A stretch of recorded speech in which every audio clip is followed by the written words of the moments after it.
Seja bem-vindo ao Código Aberto, seu resumo semanal da lição de jovens. Esse trimestre a gente continua aqui, estudando o livro de Êxodo. Quantas lições espetaculares a gente está aprendendo esse trimestre, não é verdade?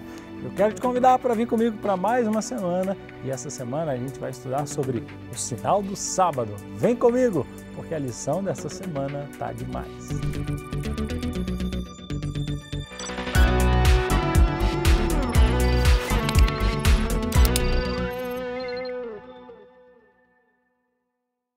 Que bom ter você em mais uma semana de estudo da lição da Escola Sabatina aqui no Código Aberto.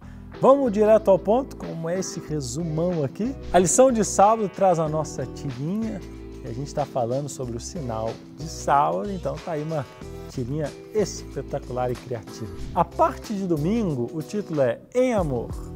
E aí, você já se apaixonou por alguém? Bom, se você é jovem, eu acredito que sim, né? E talvez mais de uma vez. Quando a gente fala de sentimento, seja por um amigo ou familiar ou alguém especial, os relacionamentos fazem parte da nossa experiência. Nenhum de nós foi criado para viver sozinho. Por exemplo, no Jardim do Éden, Deus disse, não é bom que o homem esteja só.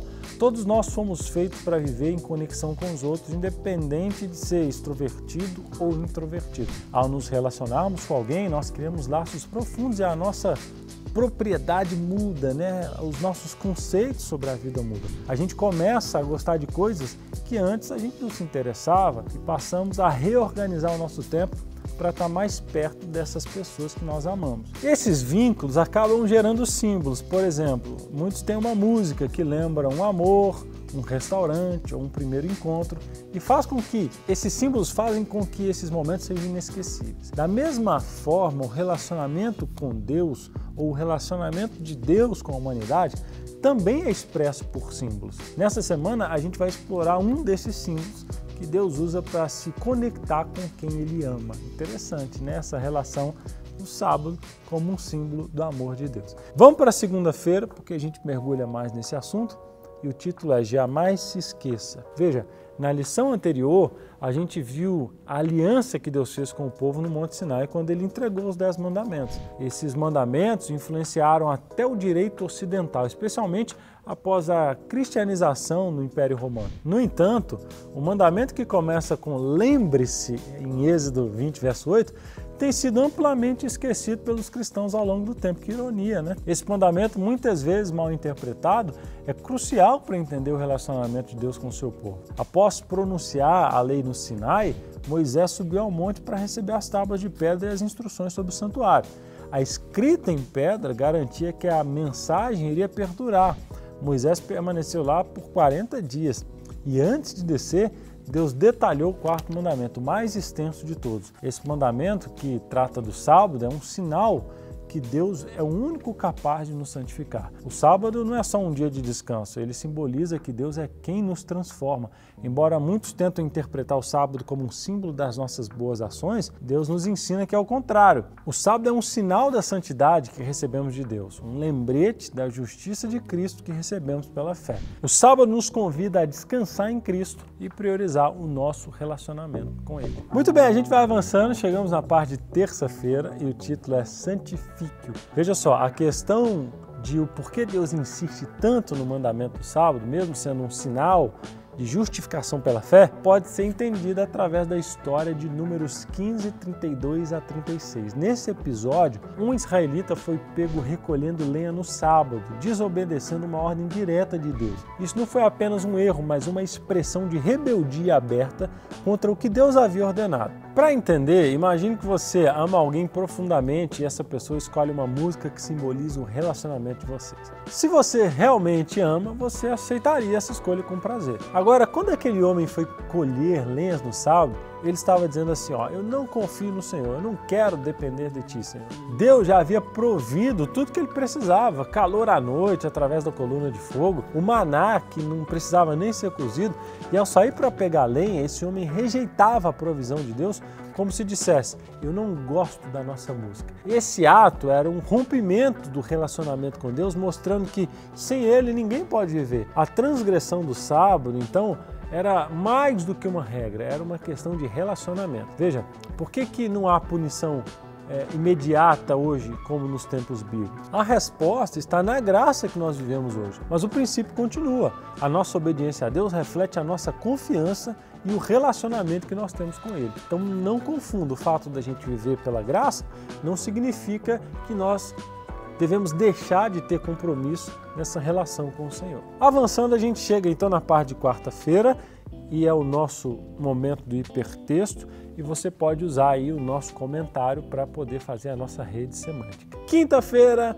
o título é O Senhor do Sábado.